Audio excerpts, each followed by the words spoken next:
Құрметті тыңдаушылар, Республикалық медициналық академия сіздерді тыныс алу жүйесі тақырыбына арналған дәріске қош келдіңіздер деп қарсы алады. Сабақ барысында тыныс алу жүйесінің жалпы құрылымы, мұрын қуысының құрылысы, орналасуы мен қызметі, күлмей мен кеңірдек, сондай-ақ өкпе, бронхтық ағаш және плевра қарастырылады. Ортаңғы көкірек және онда орналасқан ағзаларға жеке көңіл бөлінеді. Дәріс соңында сіздер тыныс алу жүйесінің негізгі бөлімдерін атай алуыңыз, олардың құрылымы мен қызметін сипаттай алуыңыз, өкпе мен плевраның құрылыс ерекшеліктерін түсіндіре алуыңыз, сондай-ақ көкірек анатомиясын бағдарлай алуыңыз, және тыныс алу жүйесі ағзаларын сипаттауда дұрыс медициналық терминологияны қолдана алуыңыз керек. Тыныс алу жүйесінің жалпы құрылымы.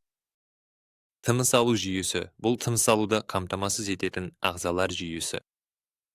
Және ағзамен қоршаған орта арасындағы газ алмасуды жүзеге асырады. Оның негізгі міндеті барлық жасушалардың жұмыс істеуі үшін қажетті оттегіні ағзаға жеткізу және зат алмасу барысында түзілетін әрі жиналғанда зиянды болатын көмірқышқыл газын шығару. Оңай оқып үйрену үшін тыныс алу жүйесін жоғарғы және төменгі тыныс жолдарына бөледі. Жоғарғы тыныс жолдарына мұрын қуысы мен жұтқыншақ жатады. Мұрын қуысында жұтылатын ауа шаңмен микробтардан тазартылады, жылынады және ылғалданады. Соның арқасында ол өкпеге қауіпсіз болады. Жұтқыншақ ауаны әрі қарай өткізеді және оны мұрын қуысынан көмейге бағыттайды. Сонымен қатар ауа мен тағам жолдарын бөледі. Төменгі тыныс жолдарына көмей, кеңірдек, бронхтар және өкпе жатады. Көмей ауа өткізуге, дауыс шығаруға қызмет етеді. Және жұтыну кезінде тыныс жолдарын қорғауға арналған. Кеңірдек ауа бронхтарға өтетін қатты түтік. Бронхтар өкпенің ішінде бірнеше рет тармақталып, ауаны барлық бөліктеріне таратады. Өкпе тыныс алу жүйесінің негізгі органы, себебі дәл осы жерде, арнайы ұсақ көпіршіктерде, альвеолаларда газ алмасу жүреді. Оттегі қанға өтеді. Ал көмірқышқыл газы ағзадан шығарылады. Тыныс алу жүйесінің жалпы құрылымы мұрын қуысы, cavernous nasa. Мұрын қуысы немесе cavernous nasa бұл біз тыныс алғанда ауа ең алдымен түсетін орын. Оның міндеті ауаны әрі қарай өткізіп қана қоймай, оны өкпеге дайындау. Мұрын қуысы мұрын қалқасымен екі бөлікке бөлінген. Оң және сол жақта. Бұл ауа біркелкі өтіп, қалыпты тыныс алу үшін қажет. Ішінде біз екі бөлікті ажыратамыз. Мұрынның кіреберісі және негізінен мұрын қуысы. Кіреберіс бұл ең бастапқы бөлік. Оған ауа бірден сырттан түседі. Мұнда ірі шаң бөлшектерін ұстап қалатын түктері бар. Одан әрі ауа негізгі өңдеу жүретін мұрын қуысына өтеді. Мұрын қуысының бүйір қабырғаларында жоғарғы, ортаңғы және төменгі мұрын қалқандары орналасқан. Олар кездейсоқ емес. Солардың арқасында ауа тікелей емес, бұралып, баяу қозғалады. Қалқандардың арасында ауа әрі қарай қозғалатын мұрын жолдары орналасқан. Мұндай құрылым ауа шырышты қабықпен ұзақырақ жанасу үшін қажет. Мұрын қуысының шырышты қабығы. Ол кірпікшелі эпителиймен қапталған және қан тамырларына өте бай. Кірпікшелер үнемі қозғалып, шаң мен микробтарды сыртқа шығарып отырады. Көптеген қан тамырлары суық ауаны жылытып, оны ылғалдандырады. Осылайша өкпеге ауа жылы әрі ылғалды күйде түседі. Сонымен қатар, мұрын қуысының жоғары бөлігінде иіс сезу рецепторлары бар. Олардың арқасында біз иіс сеземіз. Осылайша, мұрын қуысы бір уақытта бірнеше маңызды функцияларды орындайды. Ауаны тазартады, жылытады, ылғалдандырады және иіс сезімін береді. Бұл алдын ала емдеу болмаса, тыныс алу жолдары мен өкпе тез зақымдалады. Көмей. Көмей немесе көмей мойын аймағында орналасқан және жұтқыншақты кеңірдекпен байланыстырады. Ол шамамен 4-тен 6-ға дейінгі мойын омыртқаларының деңгейінде орналасқан. Көмей бір-бірімен байламдар мен бұлшықеттер арқылы байланысқан шеміршектерден тұрады. Негізгі шеміршектер қалқанша безі, крикоид және эпиглоттис. Көмейдің ішінде дауыс қатпарлары мен дауыс саңылауы орналасқан. Дауыс қатпарлары ауа өткен кезде түйісіп, дірілдей алады. Бұл бізге дыбыс шығарып, сөйлеуге мүмкіндік береді. Көмей қақпақша сияқты жұмыс істейтін жемішек. Біз тамақ не сұйықтап жатқанда, ол көмейге кіре берісті жауып, тағамның қымыз жолына түспеуін қамтамасыз етеді. Осылайша көмей бірден бірнеше маңызды қызмет атқарады. Ауаны тыныс алу жүйесінің төменгі бөліктеріне өткізеді. Бізге сөйлеуге мүмкіндік береді, және жұтыну кезінде тыныс жолдарын қорғайды. Тағам мен сұйықтықтың кеңірдек пен өкпеге түсуіне жол бермейді. Кеңірдек. Кеңірдек немесе трахея. Бұл ауа көмейден өкпеге өтетін түтік. Ол көмейдің дәл астынан басталып, төменге кеуде қуысына өтеді.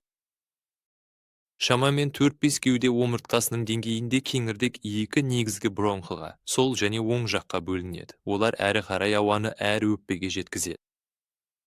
Кеңірдектің ұзындығы шамамен 10-12 см. Және оның қабырғалары жемішекті жартылай сақиналармен нығайтылған түтіп пішінінде болады. Олардың саны 16-дан 20-ға дейін, және олар тағы тәрізді. Алдыңғы және бүйір жақтары қатты, ал артқы жағы жұмсақ бұлшықет қабырғасы. Осының арқасында кеңірдек жабылмайды, ауа әрдайым еркін өте алады. Бірақ қажет болған жағдайда артқы бұлшықет қабырғасы түтіктің диаметрін сәл өзгертуге мүмкіндік береді. Кеңірдектің іші кірпікшелі эпителиймен жабылған шырышты қабықпен қапталған. Бұл үнемі қозғалып тұратын миллиондаған ұсақ кірпікшелер. Олар кішкентай шетка сияқты, шырышты шаңмен, микробтармен және басқа да ластармен бірге итеріп шығарады. Жоғарыға, жұтқыншаққа қарай, ол жерден оны не мұрын арқылы шығарып тастауға, не жұтып қоюға болады. Осылайша ағза лас ауаның өкпеге түсуінен қорғанады. Яғни, кеңірдек екі маңызды міндет атқарады. Ауаны бронхтарға және өкпеге жеткізеді. Сонымен қатар оны тазартып, тыныс алуды қауіпсіз етеді және өкпені зақымданудан қорғайды. Бронхиалды ағаш. Бронхтар бұл кеңірдектен өкпеге ауа өтетін тармақталған түтікшелер. Кеңірдектен кейін бірден негізгі бронхтар, оң және сол бронхтар түзіледі. Оң жақ бронх кеңірек, қысқалау және дерлік тіп орналасқан, сондықтан оған кездейсоқ бөгде заттар жиі түседі. Сол жақ бронх жіңішкелеу, ұзындау және көлденеңірек орналасқан. Негізгі бронхтар әрі қарай өкпенің жеке бөліктеріне апаратын бөліктік бронхтарға бөлінеді. Содан кейін олар өкпенің белгілі бір сегменттеріне жауап беретін сегменттік бронхтарға бөлінеді. Сегменттік бронхтардан ұсақ бронхтар тарайды. Олар біртіндеп бронхиолаларға айналады. Бұл шемішексіз ең ұсақ тыныс жолдары. Бронхиолалар альвеолярлық жолақтармен аяқталады, ал олар өз кезегінде альвеолаларға ашылады, газ алмасу жүретін ең ұсақ көпіршіктер. Оттегі қанға өтеді, ал көмірқышқыл газы ағзадан шығарылады. Осылайша бронхиалды ағаш үлкендігінде трахеядан таралған ағашқа ұқсайды. Ауа біртіндеп кішірейіп, альвеолаларға таралады. Бұл өкпенің барлық бөліктеріне оттегінің жеткізілуін қамтамасыз етеді. Өкпе пульмонезі. Өкпе немесе өкпе артериялары кеуде қуысында, медиастинаның екі жағында жүрек пен ірі тамырлар орналасқан жерде орналасқан. Оң өкпе 3 бөліктен, ал сол өкпе 2 бөліктен тұрады. Сол өкпеде жүрекке арналған ойық бар, онда жүрек өкпеге жанасады. Өкпенің негізгі құрылымдық бірлігі альвеола. Бұл капиллярлар торымен шырмалған кішкентай жұқа көпіршіктер. Дәл осы альвеолаларда газ алмасу жүреді. Ауадан оттегі қанға өтеді, ал көмірқышқыл газы қандан ауаға шығып, біз шығаратын ауаға түседі. Газ алмасудан бөлек өкпе басқа да маңызды қызметтер атқарады. Олар көмірқышқыл газының деңгейін реттеу арқылы ағзаның қышқыл сілтілік тепе-теңдігін сақтауға көмектеседі. Сондай-ақ өкпе тыныс алу кезінде жылуды аздап шығарып, терморегуляцияға қатысады. Осылайша өкпе тыныс алу жүйесінің негізгі мүшелері, олар қанға оттегінің түсуін және көмірқышқыл газының шығарылуын қамтамасыз етеді. Сондай-ақ ағзаның өмір сүруіне қажетті маңызды процестерді қолдайды.